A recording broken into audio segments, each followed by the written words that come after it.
있는 사람 손을 꼭 잡고 축복하지요. 예수님의 이름으로 사랑합니다. 자, 하나님 말씀 봅니다. 하나님 말씀은 신명기 32장이 되겠습니다. 신명기 32장 1절에서 7절까지 말씀입니다.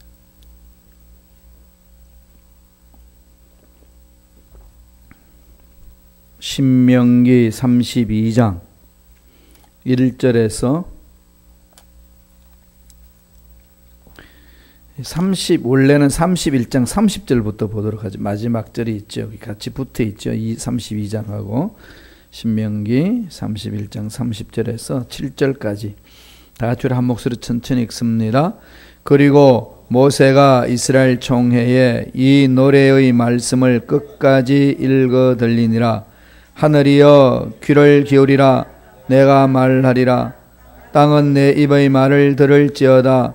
내 교훈은 비처럼 내리고 내 말은 이슬처럼 빛나나니 비치나니 연한 풀 위에 가는 비 같고 채소 위에 단비 같도다. 내가 야훼의 이름을 전파하리니 너희는 우리 하나님께 위엄을 돌릴지어다. 그는 반석이시니 그가 하신 일이 완전하고 그의 모든 길이 정의롭고 진실하고 거짓이 없으신 하나님이시니 공의로우시고 바르시도다. 그들이 야훼를 향하여 악을 행하니 하나님의 자녀가 아니요 흠이 있고 삐뚤어진 세대로다. 어리석고 지혜 없는 세상 백성이 야훼께 이같이 보답하느냐? 그는 내 아버지시요 너를 지으신 이가 아니시냐?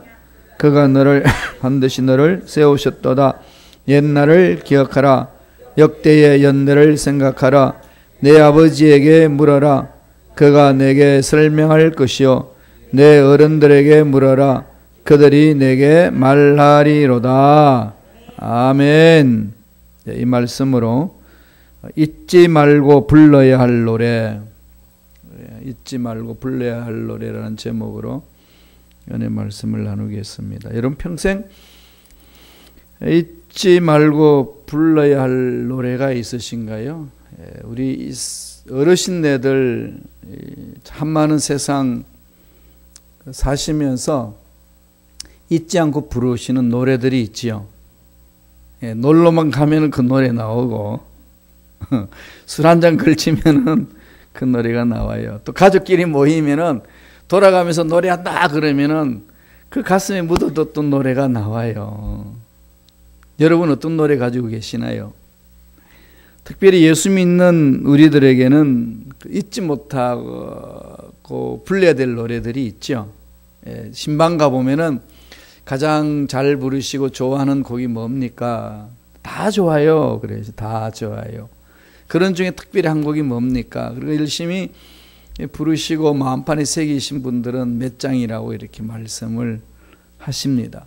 그러면 그 노래 찬양이 있다는 것은 다 사연이 있는 거죠. 사연이 있습니다. 곡이 좋을 수도 가사가 좋을 수도 있고 또 어떤 사건 속에서 그 찬양반 생각하면 가슴이 찡하고 절망 같은 상황 속에서 불렀던 노래 잊지 못할 부분이 있죠. 사람들마다 다 있습니다. 여러분 한번 곰곰이 생각해 보세요. 내가 잊지 말고 불러야 될 노래가 무엇인가? 저도 있어요. 예. 저는 어메이징 그레이스 노래 찬송가 305장 나 같은 죄인 살리신 지원의 놀라워. 제가 힘들고 어려울 때에 제 마음을 보다듬었던 노래고 또 예수전도단 YM에서 훈련받고 전도할 때 참 많이 불렀습니다. 이 노래. 그러면 이 찬양만 하면은 그 옛날 사건들이 주마등처럼 쭉 지나가는 거죠. 그게 있어요. 그래서 요사이도 이렇게 혼자 가만히 있다가 나 찬양을 하게 되면은 이 노래를 그냥 쭉 찬양을 이렇게 해요. 하나님 만져주신 은혜가 있죠. 촉촉하게 임하시는 그 은혜가 있습니다. 강력하게 임하는 은혜도 있지만은 차분히 마음을 잡아주시는 그런 은혜도 있습니다. 잊지 못해 해서 불러야 될 노래, 잊지 말고 불러야 될 그리스도인들의 노래, 그 노래가 있는 반면에 오늘 본문에도 모세가 잊지 말고 부를 노래가 있다고 이야기를 합니다. 이 일명 모세의 노래예요. 성경에는 모세의 노래가 두 군데 나옵니다. 첫 번째는 홍해를 건너고 나서 모세가 노래 부르는 게 있습니다. 출애굽기 15장에 나오죠. 생각해 보세요. 애굽 군사들은 따라오고 백성들은 아우성이고 앞은 홍해고, 우리야 뭐 홍해 갈라졌다고 알지만은 그 백성들 끌어간 모세의 마음은 어떻겠습니까? 죽을 심정 아니겠어요, 그죠? 하나님이 가라고 그래서 왔는데 뭐 가겠다고 해서 온 것도 아니고 이게 사면초가입니다. 그때 하나님이 홍해 속에 숨겨둔 길을 발견하게 하죠. 그때서부터 이 하나님이 광야에 이끄시는 그 은혜를 체험을 합니다. 그런데 이제 홍해를 건너고 나서 모세가 부른 노래가 있어요. 하나님 위대하심을 찬양하는 노래가 출애굽기 15장에 나옵니다. 그걸 한번 이렇게 집에 가셨어요. 한번 차근차근 이렇게 묵상하면서 읽어보세요.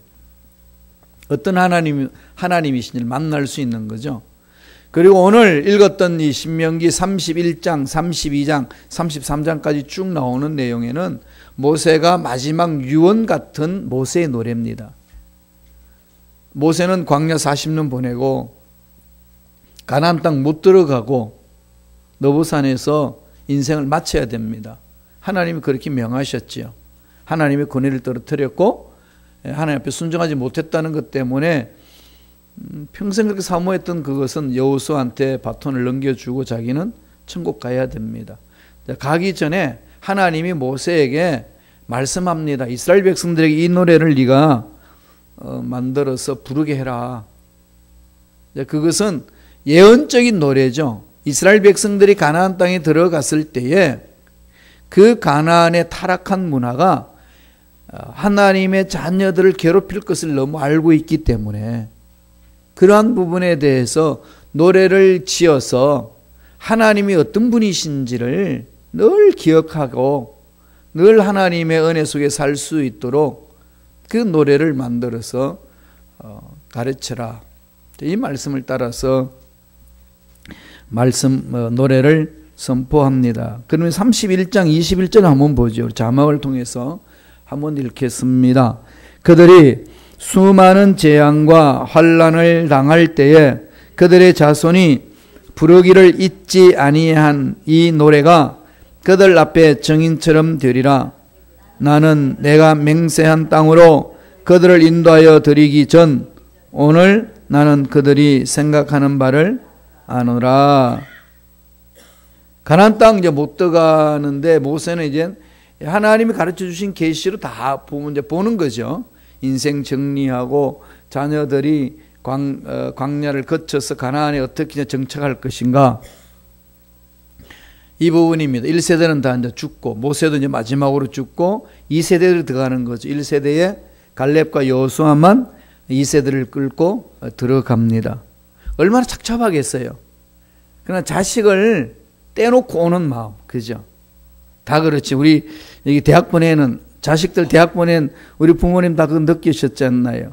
응? 절로 타주로 보내고 나서 떠나올 때에 울지 않겠다고 약속해놔 놓고 서로 끌어안고 우는, 이게 이제 부모가 자식을 놓고 올 때에 말로 표현할 수 없는, 그거는 뭐 이성으로 설명되지 않는 것 아니겠습니까? 모세는 그런 심정이죠. 자기들이 자신의 자식들을 내려놓고 자기는 천국 가는 겁니다. 이놈들 어떻게 여기 살까? 참 착잡한 거죠, 그죠? 그럴 때 하나님이 이제 노래를 지어서 부르고 이 가나안 땅에 가서 멋지게 살라, 그 얘기입니다. 이게 오늘 이민생활하는 저와 여러분 동일한 거죠. 하나님이 이렇게 미국에 툭 던져놓고 야 한번 살아봐라, 뭐 잘 살면 좋고 못 살면 그뿐이고, 이거 아니죠. 너희들이 잘 살아남는 놈만 내가 구원할게, 이것도 아닙니다. 어렵고 힘든 상황 속에 던져 놓으시고 하나님은 늘 눈동자처럼 지켜주시면서 보살피시고 인도하신다는 거죠. 그 노래예요. 그 내용입니다. 구체적인 내용을 한번 살펴볼까요? 32장 6절에 나옵니다. 다 같이 읽겠습니다. 어리석고 지혜 없는 백성아, 야훼께 이같이 보답하느냐? 그는 내 아버지시요 너를 지으신 이가 아니시냐? 그가 너를 만드시고 너를 세우셨도다. 이 엄청난 고백을 하는 거죠. 그는 누구죠? 창조주 하나님은 누구라는 거죠? 네 아버지다. 내 아버지다. 너를 지으신 이가 아니시냐? 너를 세우셨도다. 그러니까 우주 만물을 창조하신 전능자 하나님 누구라는 거죠? 내 아버지라는 거죠. 내 아버지. 그럼 내 아버지 것이라는 거죠. 이 영원한 세계를 창조하신 분이 하나님인데 그 하나님이 누구라고요? 내 아버지. 아버지는 자녀에 대해서 어떤 마음을 갖죠?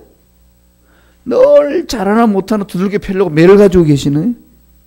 어떻게 하든지 올바로 살아갈 수 있도록 이끌어주고 세워주고 약한 것 챙겨주고 그렇게 올바로 살아갈 수 있도록 만들어주시는 분이 아버지시잖아요.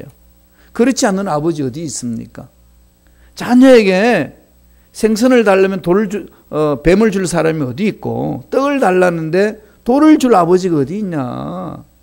너희들도 자녀들한테 그렇게 할 줄 아는데 우주 만물을 창조하신 전능자 하나님이 모르시냐?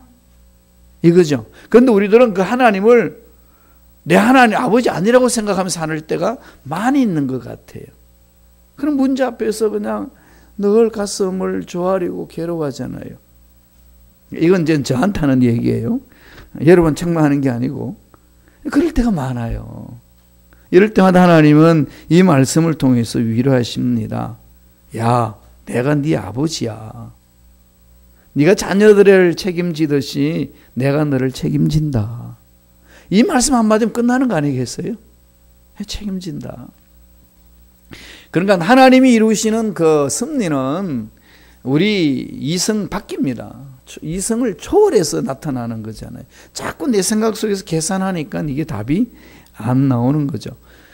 한번 맺어진 아버지와 자녀 관계는 어떤 일이 있어도 안 깨집니다. 어떻게 깨뜨립니까? 우리들도 하나님과 우리 관계 피로 맺어진 관계잖아요. 독생자 예수를 인하여서 맺어졌습니다. 사랑하는 독생자를 죽였으라도 우리 죄악에서 건져내신 분이 우주 만물을 창조하신 하나님이셔요. 그런데 그분 우리에게 아버지십니다. 그러면 아버지는 자녀에게 구체적으로 필요한 것들을 다 알고 계시는 거죠.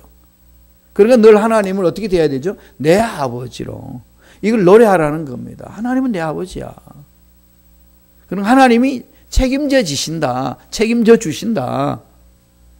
가정도 책임지시고 앞날도 책임지시고 교회도 책임지신다. 자꾸 네 생각 속에서 빠져서 우리 가정, 우리 자녀, 우리 교회 이런 식으로 나아가게 되면은 답도 못 찾을 뿐만 아니라 고난 속에만 허우적거린다.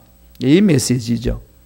사도 바울이 에베소 교인들에게 우리가 어떻게 하나님 앞에 세워졌는지를 가르쳐 줍니다. 이 말씀을 하셔요. 에베소서 2장 12절과 13절입니다. 다 같이 우리 한 목소리 읽어볼까요?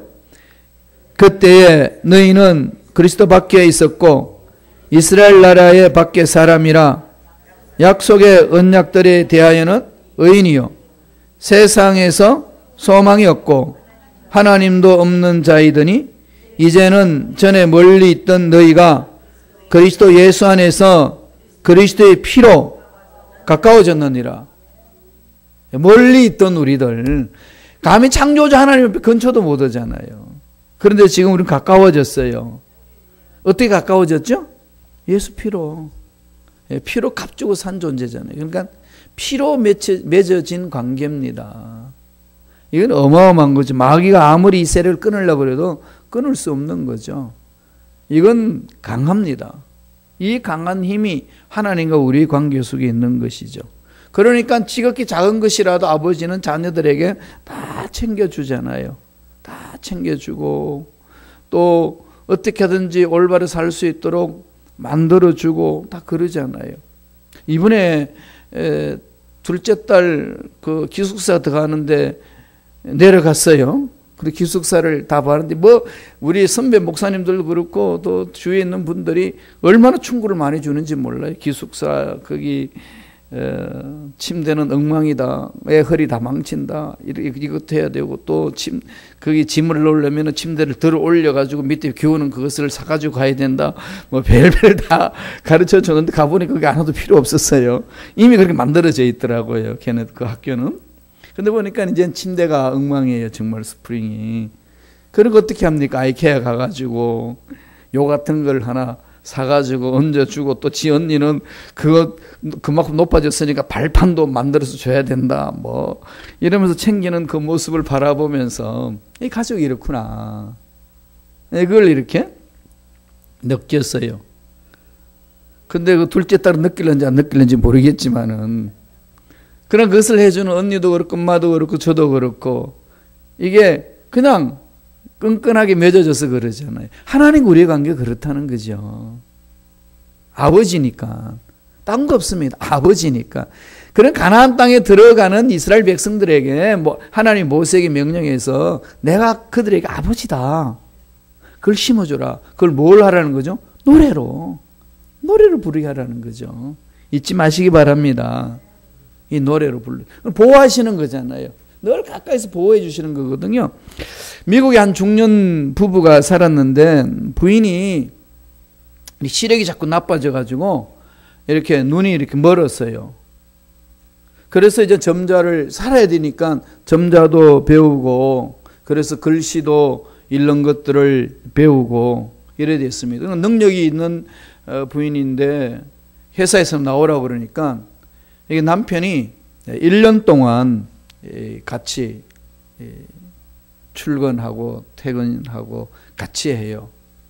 그래서 이번에는 이제 자가용을 하지 않고 남편 없이 다 할 수 있도록 해야 되니까 그러니까 버스도 타고 가고 이렇게 하면서 쭉 했습니다. 그래서 버스 탈 때도 같이 타고 내릴 때도 같이 내리고 회사 들어갈 때도 같이 있고 일을 다 이렇게 해줍니다. 1년 지났는데 남편이 아내한테 그럽니다. 여보 이제 당신 혼자서 출근을 좀 했으면 좋겠다. 퇴근도 그렇게 했으면. 당신 할 일 있고 또 내 할 일이 있으니까 이제는 적응을 했으니까. 그 말을 듣는 순간에 자기는 부인은 적응했다고 생각했는데 그 말을 들으니까 너무 속상하다는 거죠. 이 인간이. 왜 이렇게 마음이 변했어. 이런 마음이 드는 겁니다. 그러니까 그 말을 듣는 순간에 이 부인은 더 독하게 마음을 먹습니다. 악하게. 그렇지. 내가 이것을 꼭 살아내리라. 내가 꼭 살겠다고 했습니다. 그래서 그냥 버스 찾아가는 데도 부닥치기도 하고 그 다음에 버스 문 타는데도 그냥 계단 올라가는데도 뜨듬뜨듬 하면서 올라가고 이러면서 이렇게 적응을 했어요. 1년을 지났습니다. 1년을 쭉 지냈더니 버스가 와가지고 버스 타려고 문을 열잖아요. 딱 타니까 아저씨가 그럽니다. 운전서 아저씨가. 아줌마는 참 행복하시겠습니다. 이러는 소리 하는 거죠. 대뜸. 그러니까 이 아줌마가 내가 앞도 못 보는데 뭐가 행복하다고 그럽니까? 아니 남편이 늘 당신과 함께 동행해 주는데 얼마나 멋집니까? 제가 보기엔 너무 행복해 보입니다. 그랬더니 아니 우리 남편이 어디 있다고 남편이 동행한다 그러냐고 광을 꽉 찔렀더니 그 운전사 하는 얘기가 무슨 말씀하시냐고. 당신이 혼자서 버스를 타면은 남편은 기다렸다가 같이 올라왔다가 당신이 앉으면은 남편은 들어가가지고 저 뒷자에 앉았다가 당신이 내릴 때 남편 따라와서 내리고 회사를 어떻게 잘 들어가는 걸 보고 당신이 퇴근할 때 그 시간에 맞춰서 남편이 와서 버스를 타는지 잘 타는지 못 타는지 늘 지켜보고 있는 걸 제가 봤습니다. 남편은 아내가 혼자서 가는 게 너무 안쓰러우니까 혼자서 할 수 있도록 훈련시킨 다음에 혼자 하라고 해놓고 늘 지켜보고 따라간 겁니다. 아내가 잘 적응하는지 모르는지. 그래서 운전사가 당신은 참 행복한 아줌마입니다. 그 말씀을 했다는 거예요. 우리 하나님이 그런 분이시죠. 우리는 못 느끼는 것 같아도 하나님은 늘 우리를 붙들고 계십니다. 그래서 모세가 가나안 땅 들어가는 이스라엘 백성들을 향하여서 하나님 어떤 분이냐? 자기들은 어르신네들이 광야에서 40년 생활하면서 어떤 체험을 하고 죽었다는 사실을 알잖아요. 2세들이니까. 근데 그들에게 주는 메시지가 하나님은 무서운 하나님으로 끝나는 게 아니고 그 능력 하나님으로 끝나는 게 아니고 그렇게 아버지처럼 자상하신 분이십니다. 이걸 이젠 선포해 주는 거죠. 이거 우리 신앙생활에 너무 중요하잖아요. 힘들고 어려울 때마다 전능하신 하나님 내 아버지시다. 다 각자 힘든 부분들이 있죠. 그럴 때마다 고백하는 겁니다. 내 아버지시다. 두 번째 7절에 있습니다. 다 같이 한 목소리 읽어볼까요? 32장 7절. 옛날을 기억하라. 역대의 연대를 생각하라. 내 아버지에게 물어라. 그가 내게 설명할 것이요. 내 어른들에게 물어라. 그들이 내게 말하리로다. 옛날을 기억하라 그러죠. 옛날을 기억하라고 그랬습니다. 옛날 무엇을 기억하라는 거죠? 옛날 하나님이 이끌어주신 하나님의 은혜를 기억하라는 거죠. 두 번째 주는 그 모세 노래의 메시지는 하나님의 은혜를 기억하라. 그걸 강조하고 있습니다. 하나님의 은혜가 내 마음속에 스며들면은 그 이후부터 내 입에서 뭐가 나올까요? 감사가 외쳐지는 거죠. 그래서 가나안 땅 들어가면은 여러 가지 어려운 상황 속에 펼쳐질 건데 이젠 광야에서 생활했던 것하고는 다르게 펼쳐지는 거죠. 넘어지게 하고 타락하게 하고 더 세상의 쾌락에 빠지게 만들고 더 세상 것들에 끌려가도록 만드는 그런 상황이 펼쳐질 텐데 이때에 찾아오는 것은 짜증이 또 난다. 그리고 쓰러지고 넘어질 때에 그 안타까운 상황 속에서 일어날 수 있는 힘은 과거에 하나님이 보살펴 주신 은혜다. 에베네셀의 하나님, 은혜의 하나님을 기억하라는 거죠. 은혜를 돌아보면서 은혜를 기억하라는 겁니다. 여기까지 오게 하신 하나님. 여기까지 오면서 수많은 어려움들, 수많은 과정들을 거쳤지 않습니까? 그러나 지난날 그 거쳐오는 과정을 보면은 그 속에는 꼭 그것 때문에 끝날 것만 같았습니다. 근데 지나오니까는 어때요? 그렇게 나를 찌르는 가시 덤불 같았는데 지금은 실바람에 움직이는 실로르기 같이 그냥 후죽거리는 것들은 아니겠습니까? 다 지나간다는 거죠. 그게 여기까지 오게 하신 것은 하나님의 은혜로다. 은혜를 생각하라는 거죠. 은혜를 생각하면 입속에서 뭐가 외쳐질까요? 감사가 외쳐집니다. 잔잔히 한번 뜯어보세요. 힘든 중에 어려운 중에 잔잔히 자신을 돌아보면은 이런 말할 수 없는 은혜가 내 가슴을 이렇게 파고들어죠. 아, 그랬었구나. 그랬었구나. 제가 지난 날을 이렇게 쭉 돌아보면 하나님의 부르심을 받고 수많은 어려움, 수많은 일들, 수많은 좋은 것들, 수많은 경험들을 하면서 왔는데 제가 잘나서 그렇게 해온 줄 알았는데 좀 잠잠히 이렇게 하나씩 뜯어보니까 정말로 하나님이 보살피시는 큰 은혜였더라고요. 어떻게 그렇게 내가 견뎌냈을까? 이런 것들이 한두 가지가 아니었습니다.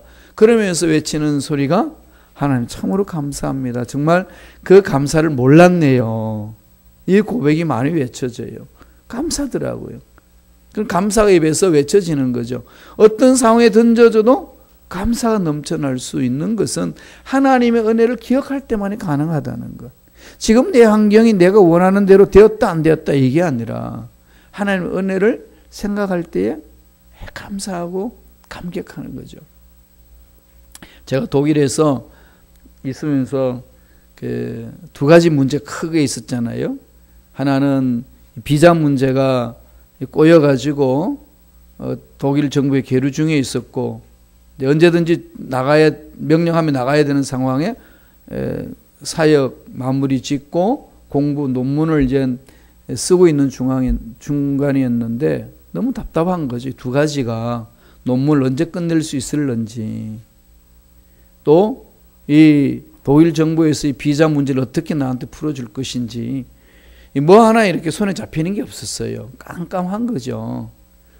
그러니까 뭐 목회하지 않고 뭐 그냥 논문만 쓰겠다 해서 10년 동안 논문 써도 못 쓰고 있는 그 주위의 동료들을 보면은 정말 깜깜한 겁니다. 답답하고, 야, 이거 어떻게 풀어야 되나.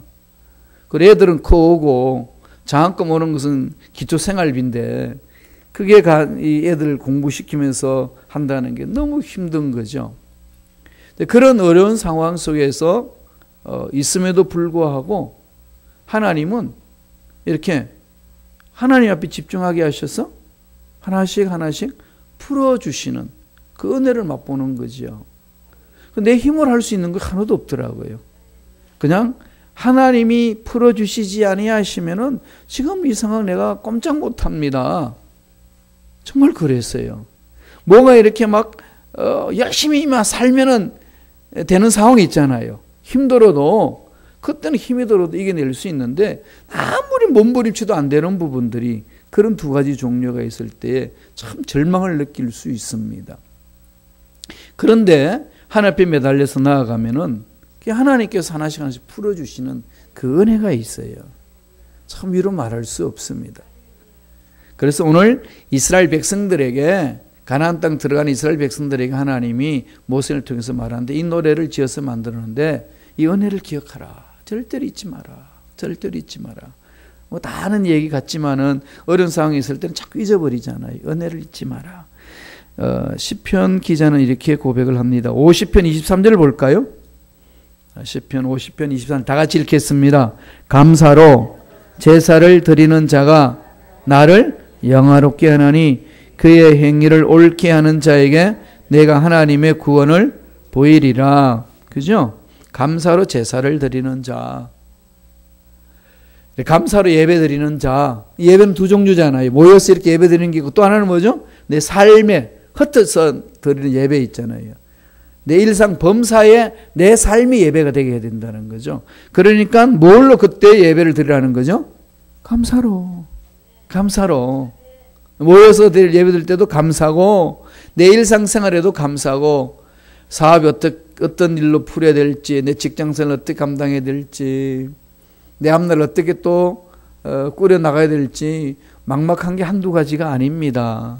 그죠? 그런 한두 가지가 아닌 그 상황 속에 하나님이 뭐라고 그럽니까? 나를 영화롭게 하는 것은 감사로 예배드리는 자다. 감사가 외쳐지는 거죠. 그래서 만나기만 하면 감사가 외쳐지고, 성경을 읽어도 감사가 외쳐지고, 기도할 때도 감사가 외쳐지고, 전도할 때도 감사가 외쳐지고, 이런 삶이 하나님을 영화롭게 하는 것이다. 그것을 말하고 있습니다. 이게 성숙한 자의 모습이죠. 마지막 세 번째로 32장 46절 좀 건너 뛰어넘어서 46절 47절에 있습니다. 우리 다 같이 한 목소리 한번 읽어볼래요? 자막을 통해서 읽습니다. 그들에게 이르되 내가 오늘 너에게 정언한 모든 말을 너희의 마음에 두고 너희의 자녀에게 명령하여 이 율법의 모든 말씀을 지켜 행하게 하라. 이는 너희에게 헛된 일이 아니라 너희의 생명이니 이 일로 말미암아 너희가 요단을 건너가 차지할 그 땅에서 너희의 날이 장구하리라. 이 일로 말미암아 장구하리라. 그런데 뭐가 그렇다는 거죠? 세 번째 하나님이 부를 노래는 뭐라는 겁니까? 하나님의 말씀은 생명이다. 하나님의 말씀은 생명이다. 살고 싶으냐? 말씀을 붙들어라. 약속의 말씀을 붙들어라는 거죠. 그래서 제가 우리 순범 시카고의 성도님들에게 정말 하나님으로부터 복받을 수 있고 올바로 설 수 있는 방법이 뭔가 날마다 기도하면서 하나님 앞에 조아릴 때 하나님이 늘 저에게 던지시는 메시지는 말씀으로 생각을 바꾸게 해라. 아무리 힘들어하고 어려워해도 이건 네가 목숨 걸고 외쳐야 될 부분이다. 우리가요, 말씀으로 복받을 수 있는 그릇이 준비되어 있으면요, 끝난 겁니다. 하나님이 부으실 때는요, 아무도 막지 못해요. 세상 환경도 뒤흔들지 못합니다.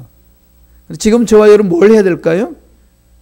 하나님이 주실 수 있는, 복을 받을 수 있는 그릇을 만드는 거죠. 뭘로요? 뭘로 만들겠습니까? 말씀이에요.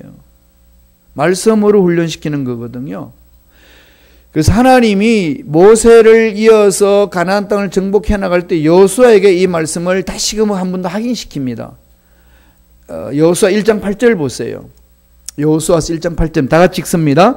이 율법책을 내 입에서 떠나지 말게 하여 주야로 그것을 묵상하여 그 안에 기록한 대로 다 지켜 행하라. 그리하면 내 길이 평탄하게 될 것이며 내가 형통하리라.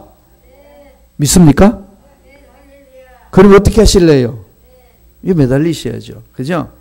이건 설렁설렁 가야 되는 문제 아니에요. 말씀이 뭐라고요? 생명이라고 그랬습니다. 이걸 노래로 부르라는 거죠. 말씀이 생명이다.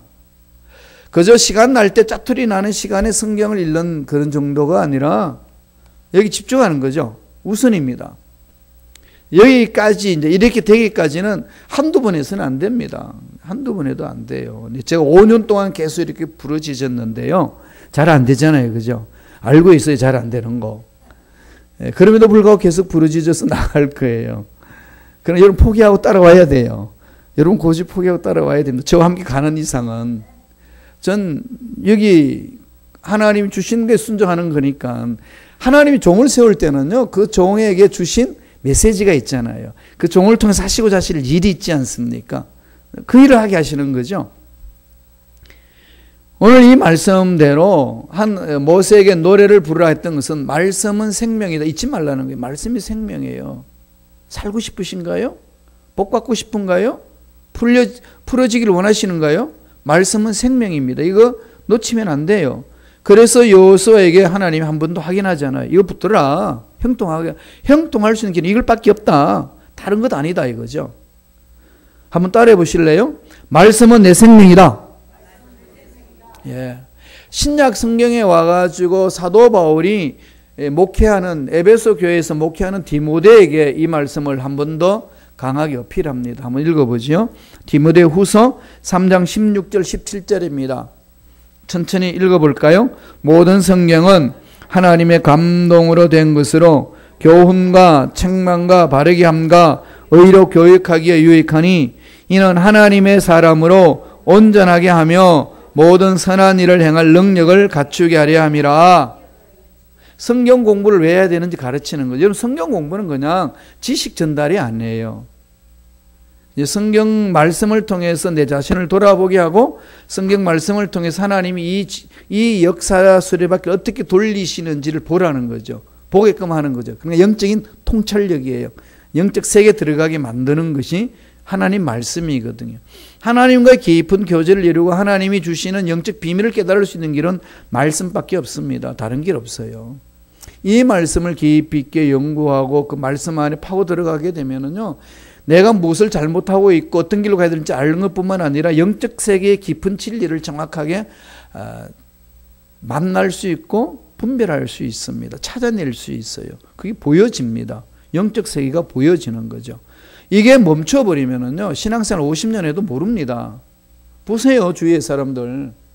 시카고에서 제가 요새 많은 분들을 만나는데 다 보면은요, 달라요. 말씀에 목숨 걸고 달려들어서 산 사람들이 영적 세계하고요, 그냥 설렁설렁 신앙생활 했던 40년 사셨던 분들하고 삶이 다릅니다. 그럴 수밖에 없어요.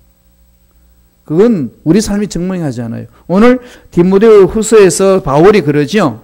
이는 하나님의 사람으로 온전하게 만들죠. 모든 선한 일을 행할 능력을 갖추게 하는 거죠. 이게 말씀의 능력이잖아요. 그래서 말씀은 생명이다. 여호수아에게도 그럽니다. 이거 붙들고 가라. 그래서 가나안 땅에서 올바로 정착할 수 있다. 오늘날 이민생활을 우리가 올바로 살아간다는 게 뭘까요? 여러분, 어떤 게 이민생활에 복된 이민생활이고 성공한 이민생활일까요? 자기 나름대로 성공이 있죠. 세상 가치관에서 봤을 때 성공의 틀이 있습니다. 그런데 하나님을 아는 저와 여러분 삶 어때야 되죠? 하나님 관점이잖아요.